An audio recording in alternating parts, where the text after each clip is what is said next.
That's a good question. What's a reasonable time frame to come up with a new plan in Iraq? He has to do a few things. One is to really familiarize himself and his new administration with the problems on the ground. Where are the forces in Mosul? What's going on in Syria?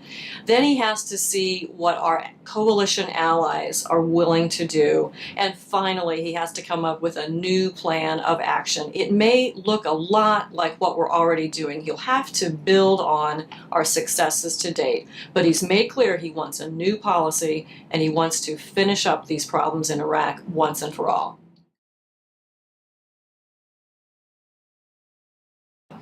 One of the first things President-elect Trump did was to appoint James Mattis as Secretary of Defense. And it was a surprise because Mattis just retired from the Marine Corps, where he was a four-star general, and he had commanded our forces in United States Central Command, which covers the war in Iraq. He had to get a waiver from Congress, but this was easy to do. Mattis was widely regarded as an excellent choice for Secretary of Defense. He's fought himself in Iraq in the first Gulf War. He led combat troops in Afghanistan early in that operation, and he commanded the 1st Marine Division in its assault on Baghdad in 2003. Then he followed that up with the 4-star command of Central Command from 2010 to 2013.